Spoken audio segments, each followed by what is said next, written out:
Max, what are your thoughts on King Charles, not the monarch, on Gayle King and Charles Barkley's new show on CNN? I really haven't seen enough of it to really judge it. I think that sometimes we're trying to put Charles Barkley in roles that maybe he looks a little uncomfortable. Yeah, that he might not be as comfortable. I think that he is an excellent basketball analyst, but now and then he's very opinionated, but we're looking for the next thing, and I'm not as much a fan on that base with Charles. It's definitely a little awkward. I know you were close with Gayle and Charles, and I'm just curious on what your take. Why you say I'm close with Gayle? Because I went out with her one time. You just love that story, don't you? I love that story. Everybody, Cornbread was dating. I did not. I went out on a dinner date with Gayle, and Nick says I made a mistake when I put her on the train coming back home. I didn't take a limo. Yeah, what were you thinking? What year was that? I'm a man of the people. You are. Yeah, man, you rode the T for how long? I got a Charlie card. Look, got your girl, Charlie you're card. no different than me. You ain't no different than me, girl. No. When was that? I don't even know. It just say The 90s or 2000s? No, it seemed like eons ago. I know Paul Pierce and Doc Rivers was still around at that time. So it had to be like 13, yeah, 12 because I think there. one time she was talking to Doc on the phone, and I was walking by, and she's like, "Is Cedric Maxwell still working with you guys?" That is just classic, Wow, Max. Classic, wow. Max. All right, Max, we're going to move on. We're just going to go rapid fire here. Okay. January 17th, 1979. You scored 35 points against the Kansas City Kings. You remember that game? Yeah, I do. Tell me about it. Tiny on that team? I don't know if Tiny was on that team. All I remember is Red Auerbach sending me after the game, and I think we lost that game. Did we lose? I think we lost that game. I think you did. And I remember Red Auerbach coming to the dressing room and telling me, he said, you scored. I'm already laughing because I know it's going to be funny. He Go said, ahead. What did he say? He said you scored 8 points tonight. 8 points. This is classic. What kind of new math is this? I scored 8 points in 35. No, wait, let's set it up. Hold on a minute. So you're a 21-year-old rookie. I am maybe 22. It's my second year in the league. I'm starting to average 20 points a game. Yeah. He said, yeah, you did score 35. But your man, Scott Wedman, that you were guarding, scored 28. That is actually pretty good. So he's like, this is where you... So how do you reply to Red Auerbach when he says something? Nothing to reply. Just how do you insult someone? Like, you have the game of your life. Look, Red Were you insulted? No. Red has been that guy that's always insulted me anyway. And even the time when he had my jersey retired. You know, did that? Yeah, Red Auerbach said to me in front of everybody, he said, not on the guard. microphone. Yeah, at the microphone. At the mic, he looked at me and said, "You're a pretty good player. You're a pretty good player." He said, "But you're not. You weren't no Paul Silas." On the mic. On the mic. You guys got to go back and get it, find it. And I have it, but I don't have where he's speaking. I just have Tommy and the banner going up, and you with the ball boy. You and the ball boy are putting the banner up. He said that on the mic. That's not the ball boy. Who is that? The kid that went his dad bought that particular thing. I was at a charity event, and it was the bidding got up to like 15,000, 16,000. I thought it was going to be 2,000. I said, the person who bids the most money, they can have their son or their daughter beside me at the when I'm raising my jersey. Your whole family was pissed at you. Oh no, my son was pissed at me. Like, Dad, who's that guy? Who was that white kid? Kid. I said, that white kid's dad paid $18,000 for that privilege. So it was a fun night. It was a chaotic night, but at the same time, I just remember just forgetting stuff.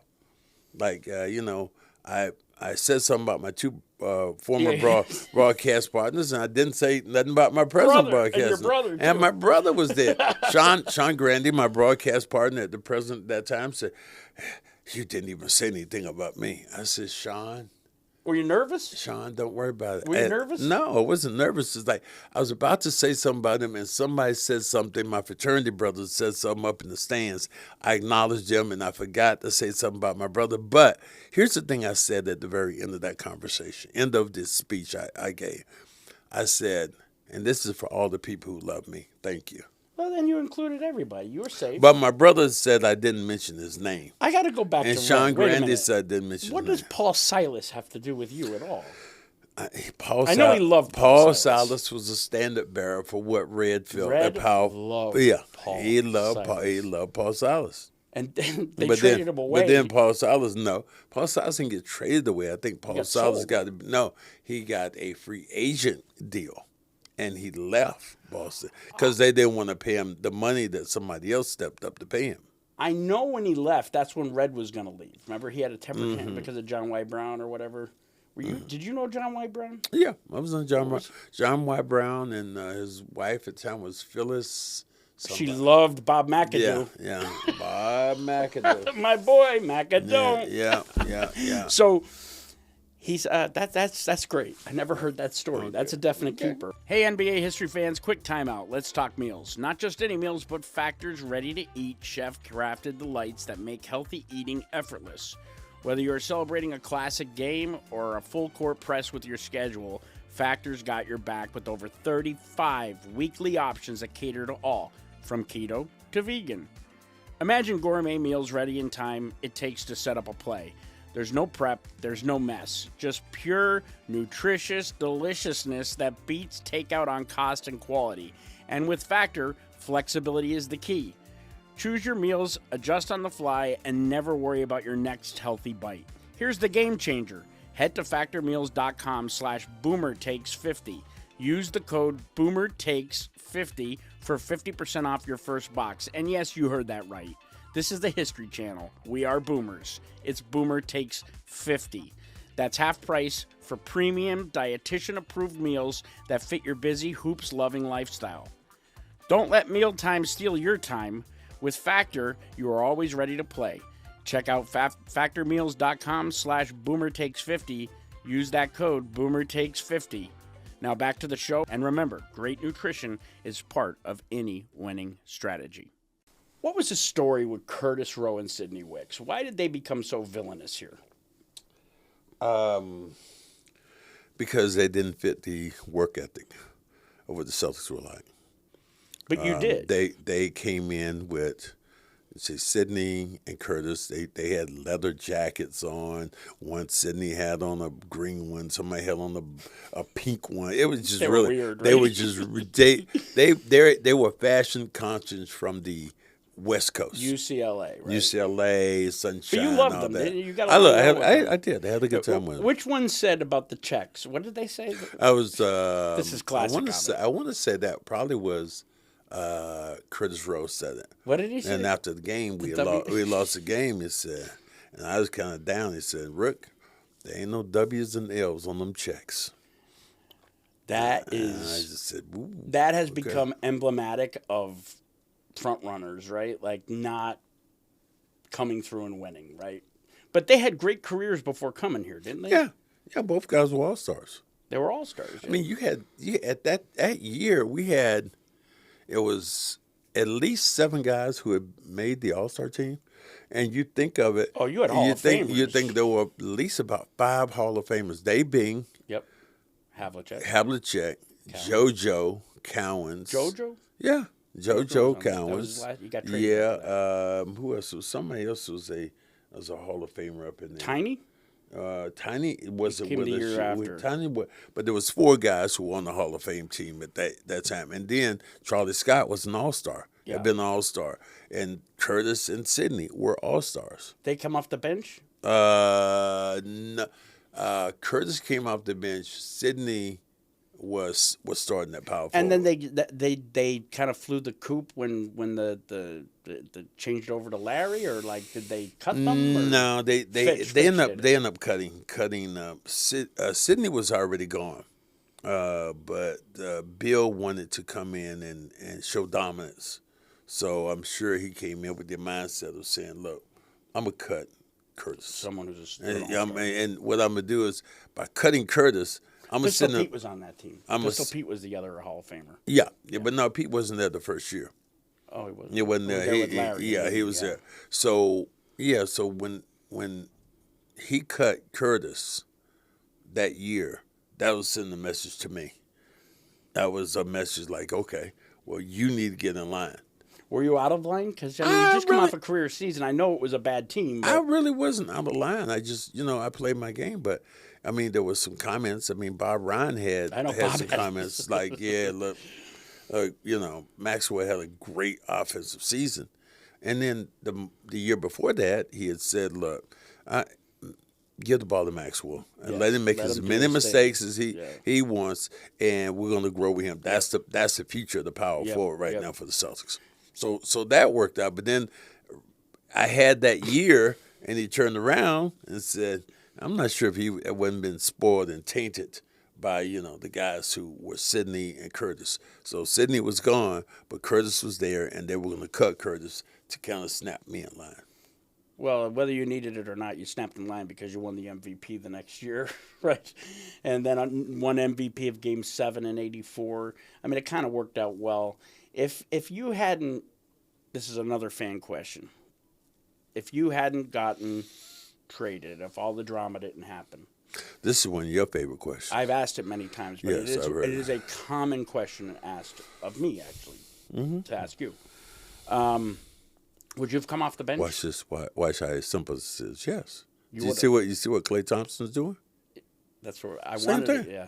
Same thing. I didn't have, but they wanted to make it clear that Kevin did not have anything around him that was going to threaten him, and they wanted Kevin to be that person. And I could appreciate that. If they wanted to make a trade, I understood that. He was just so vocal about how much close you guys were and what a mentor you were for him. I really did. I did, but that wasn't the way they felt. They felt like I was going to poison. They being Red, Jan. Probably Red, Dan, Jan, probably Larry, probably felt at that time that, when I got hurt, I did not know how to be hurt. And what I mean by that is that most guys walk around, hold my knee or my back, and you know what? I'm still just, I'm living life. I'm in the NBA. I just come off a championship, and because I got hurt, I did not know how to mope around. I did not know how to say, "Oh, guys, I'm so sorry, I can't." I'm still laughing, and that was my fault because I did not know how. Yeah, that was the way you handled. I did not know. I did not know how that translated to them until after essentially I left. And really many years later, right? Yeah, until till I read stories about how Larry said he felt or how other people might have felt in the organization, but to question my integrity, that's the worst. That was the worst. That was by far the worst because I won 2 championships with these guys, busting my ass. And I love when people say, Sean and I were talking about this the other day. He was like, well, 1986 was the greatest team ever. I said, Sean, they won 1 championship. He goes, well, it doesn't make it. No, it does. It does make it. How many would you have won if you stayed coming off the bench? Because let's set it up a moment. Bill Walton, Hall of Famer, had a great 86. The trade happened for that. You had a no trade clause or something, right? Okay, so you sign off on the trade. Everybody's happy. Walton comes in. Then he gets injured and plays like 5 games the next 3 seasons. Mm-hmm. You went on to play for L.A. and then for Houston. Clearly, you had another 4 or 5 years left in you if that knee rehabbed correctly. Mm-hmm. I will say it, and you could disagree. I think you would have won 2 straight, 86, 87. You might have won 88 too. Well, it's a possibility that good things could have happened, but they wanted at that time. They wanted to clear the organization of all the riffraff, refuge. They wanted to get rid of all Gerald that. Got dished. And yeah, they wanted. Gerald was traded the year before that in 1985. 85. right after we won the championship, because same reason they wanted to play Danny. Right. And so they moved Gerald to Seattle, and that's when they got their first round pick for Len Bias. And Len Bias, obviously, we know the story. He never played. Back then, were you guys like aware of the fact that you would have a number one pick coming if you won the Did you guys? Did you see that? We never talked about it. I remember sometimes management they talked about it a little bit more. I remember they were trying to get myself and ML when the Celtics had the number one pick to go down to Washington. They wanted to go down to Virginia and see Ralph with the briefcase. They wanted they wanted. You got to tell this story. They wanted us to go. This is a great story. I wasn't involved in it, but supposedly they went down to Washington. Ralph tells the story. They went down there with $1 million. Matter of fact, it was on my podcast. It was on your podcast. Yeah, we have to have it. Yeah. But they went down and had that money, and supposedly, hey, come on out. And Ralph said, "What's the hurry? I'm still going to be number one pick, and I enjoy school, so." He decided to come back. So you said no, of course. You didn't go. Oh, no. That was way too. I'm not going. Not go down there. I'm not going to beg no kid to take $1 million. Hell no. Oh, God. Football season may be over, but the action on the floor is heating up. Whether it's a tournament season or the fight for a playoff home court, there's no shortage of high-stakes basketball moments this time of year. Get in on the excitement with Prize Picks, America's #1 fantasy sports app, where you can turn your hoops knowledge into serious cash. Testing my skills on Prize Picks this season is the most exciting way to play daily fantasy sports. If you have the skills, you can turn $10 into $1,000 with just a few taps. Prize Picks is really simple to play, and I can make my picks and submit my entry in less than 60 seconds. Download the app today and use code CLNS for a first deposit match up to $100. Use the code CLNS for the first deposit match up to $100. Pick more, pick less. It's that easy. All right, I got a couple more here, Max. Tell the story about Jayson Tatum and Tommy Heinsohn and Tatum seeing the 30 for 30. Well, more was just Jayson Tatum.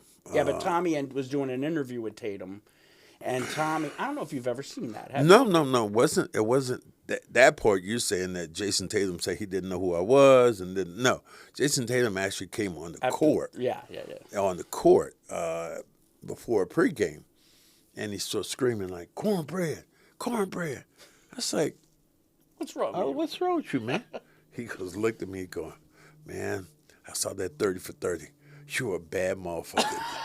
Damn. He said, I saw it twice. I've been telling the young people here they got to see that 30 for 30. So that was, the 30 for 30. That was, and that was some really good footage talking about the Celtics-Lakers, the rivalry.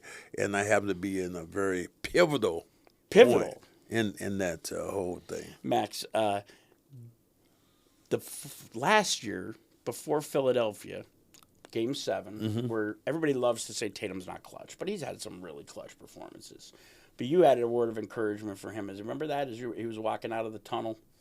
I'd tell that's a great story. I just said that, before the game, one of his guys told me, say a little something to Tatum about, So I walked up and I said, you're the best motherfucker out here. You're the best motherfucker out here. And what did he say? And he just looked at me and smiled. And after the game, he walked off the floor. He was acknowledging all the fans, and then he pointed at me. Yeah, and it was a real cool moment that, I haven't had a connection like that since Paul Pierce. That team you were very close with, right? Yeah, because I was closer in age. Even back then. But back then, were you closer with all the players? Yeah. Even before Paul and like the losing teams. Because I was closer in age, and I hadn't been out the league no more than 5 or 6 years, so it really was more knowledge. Right now, most of these guys weren't even born when I started to play. No, they definitely weren't. So, Max, what's the difference like with the organization? I know you work for the Celtics. You'll be honest anyway, but like the organization, the game presentation, everything's really, really changed. Is there any feeling today that you had back in the day, like when it was ran by Red and No, it's really good. It's completely different. It's like Red Auerbach. They were talking about, the Celtics have their dance team now. Red Auerbach said, I'm over my dead body. And it was. Like he died. They literally died before they first came on. Like, the next night, they had cheerleaders ready to go, dancers. Damn. I was thinking of you. I was at the game, of the Philadelphia game, in your seats, and thank you. And they were pumping the Jumbotrons. And I know I'm getting older, but so friggin' loud. And I'm thinking about you. No question. Like you were going to write an op-ed in the Globe and everything. You've been so agitated about it. Agitated about the people who come to the games now. And I'm that old man. Yeah, get off my lawn. But, oh, my God. It's every sport. It is every sport. Every sport. You have an opportunity to be on Sports Center if you do something stupid or with a sign or be on the Jumbotron. But they don't watch the game. Yeah. They don't watch the game. No. But the Celtic fan base, I think, was probably one of the most knowledgeable fan bases out there. So there's also listen, I've sat in the cheap seats at the Garden. I've sat in the expensive seats. I've sat in the media section. TD Garden is probably one of the only places where, the corporate seats get a little tame, but there's still some raucousness there. They all know basketball, every one of them. Yeah. You know what shocked me being there, and I mean, I've been to more games this year because I'm not covering the team, so I'm going as a fan. I get to look at the bench. They have handlers, the players. Well, Nick, you have enough coaches. Oh my God! I mean, when there was an assistant coach when I played, and then there was the head coach, and then there was the trainer. The trainer did everything. Trainer got the tickets for the plane. Trainer tape your ankles. The assistant coach pretty much. Francis did a lot, didn't he? Francis did. Go get the Big Mac. Well, the thing about the players were, I think the assistant coach essentially was like a data boy. Yeah. Come on, man, get together. Boy. So I mean, the game and all that's so different now. Do you recognize it at all? I know it's a basketball. Would you be able to shoot threes if you played today? How many did you make? You ever make it? You had I made one. One, and that was the Jayson Tatum story. It's, I think 40 years ago or 30 years ago, 35 years ago. That's what it was. The celebration was show the stat sheet, and the Celtics attempted 1 3 for the entire game, and that 3 I made it. And boy, Jayson Tatum, he found that out. He said, did? I did not know He's like, this. wait a minute. How is that even possible? Yeah, as essentially, how is that possible that y'all only attempted 1 3? I said, that's how the game was played. That's how it was played. All right, we're almost done, Max. We're going to do a little what would you rather. So who would you rather? Who would you rather? Dennis Johnson or Kyrie Irving? Rather what? Player. Oh, okay. I didn't know you. Rather dancer. What? What? Player, Dennis Johnson, overall. Why? Much better defender. Said enough. Much better defender, bigger. As a GM, Danny Ainge or Red Auerbach? Red had the best deals. Yep. I mean, you can say Danny, but Danny was ruthless and Danny would make deals, but Red had the best deals. He had the greatest deal, one to get Bill Russell, but then the other one to get Larry Bird. Well, Larry Bird, but then you go from there, you say Kevin McHale and Robert Parrish. Absolutely. Came to the team because of Joe Barry Carroll. Absolutely. Yep. So, yeah, how do you go past Although that? Jan Volk claims credit for that. And so does Bill Fitch. He's dead now. I don't care who claims credit. It's still under his watch. Yeah. Yes. Bob McAdoo or Jaylen Brown? Bob's going to see this. No, I'm just kidding. That's my man. That's my man, Bob. I would have to go with. Do their games resemble each other at all? They do. They do. They do with the ability to shoot. Bob was a better rebounder, better shot blocker, better range. Had more range really than Tatum. But Brown. Oh, Brown. Brown is. It's Brown versus McAdoo. Oh no, McAdoo. You pick McAdoo? Yeah. All right, let's do that one over. We'll make it quick. Okay. So, all right, Bob McAdoo or Jaylen Brown? McAdoo. McAdoo was a Hall of Famer. And he was an MVP. And a champion. Twice. Twice, 2-time champions, yeah. Now, if you ask me the questions, you don't need to answer it for me. No, I know, that's but normally, I like the that's back normally and how forth. that. That's I know, normally but how I that like the works. back and forth. Okay, so that's normally how it fuck works. off. Okay. Bernard King or Julius Randle? Bernard King, better scorer. Michael Cooper or Marcus Smart? Marcus Smart.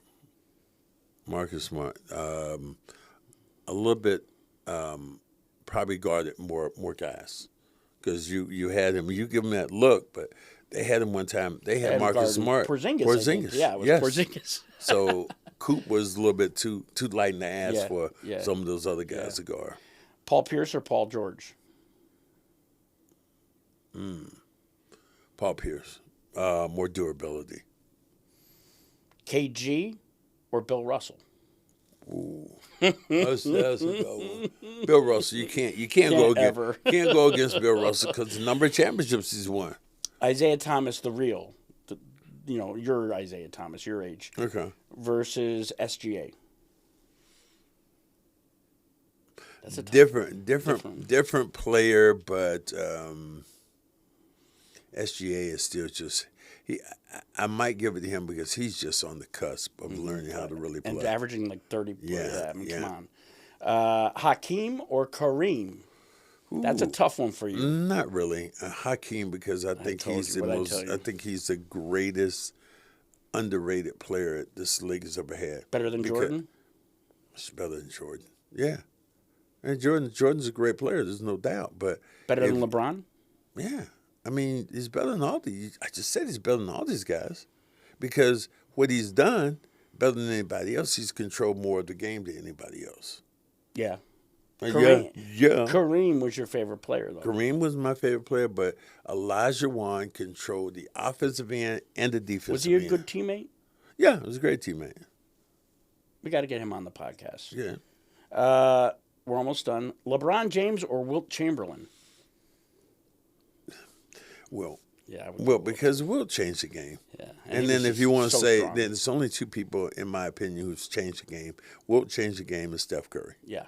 Two people changed the game. The way it's seen. I was looking at a stat sheet from 1984 and the championship game. Matter of fact, I might try to bring that to short the Steph, but it's a stat that gave us this big bowl. Like 3 threes or something? No, there was 4, but both teams. Oh, you have that dish. Both teams attempted 5 threes for the entire game.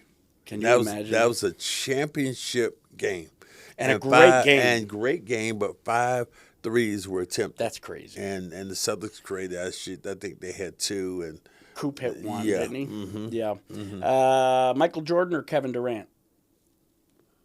It's hard to go against the logo. Can't go against the logo. Jordan, the logo? You don't call Jerry West the logo? The logo for Nike? All right, I got you. When you walk in, everybody wears Nikes, whatever it is. Last one, I have ponies on. Okay, that's Clyde. Last one. Yeah, what was your sneaker? I was Pony. You were Pony. That's why I wore them today. That doesn't even look like a pony. That's a pony now. That's him. Yep, it is. Yep. See the back? Wow. That's not a pony, Nick. What is it, a Puma? Puma. Oh. I don't like sneakers, folks. Here's the last one. Kevin McHale or Tim Duncan? Be careful. Mm-hmm. Don't say Timmy. Yeah, Timmy. I knew he would. If I didn't say don't say Timmy, you might have said McHale. Yeah, I know. You would take Timmy over Kevin? How many championships Timmy won? One more than Kevin. One. One more than Kevin? Yeah, 4. I thought he had 5. Timmy Duncan has 4. The Spurs had 4 championships. I don't know. I thought. Look at what the numbers man is doing right there. You know he's Googling it. I don't know if he did or not, but you still look at him as everybody said the standard bearer for the power forward of all time. And there's no offense, I played Kevin, but I think we're getting your numbers guy said he has 5. He has 5? Oh, wow. He has 5. Oh, so wow. he's there with Magic. Oh, and so that Kobe. does that change your Kobe mind? or Jordan? Jordan. Still can't go against the logo. Last one. Larry Bird or Jayson Tatum? Bird. I got this totally wrong. Why? I thought you were going to say Tatum. Whoa, wait a minute. Tatum won a championship yet? Take the title out of it. You can't take the title out. Nick. So, okay, if Tatum wins I don't give a fuck what about you cannot. If Tatum wins a title this year, if your aunt had a wee-wee, she'd be your uncle. Not today. That doesn't work out. That doesn't work out like that. It don't work out like that. Wait a minute now. If Tatum wins the title this year. If he wins the championship, but he hasn't won one yet. So we got to come back to this next year. You come back next year, and you ask me that. Fair enough. He's Cedric Maxwell. I'm Nick Gelso. The History Channel on CLNS. And check out Factor Meals. FactorMeals.com/BoomerTakes50. You get 50% off. And Prize Picks. PrizePicks.com/CLNS. He looks like he's falling asleep. I'm putting him to sleep, so we got to get him to the barbershop. He's out. Yeah. He's out. We're out of here, Max. Thanks, buddy. NBA History Channel is powered by Prize Picks, the exclusive daily fantasy partner of the CLNS Media Network.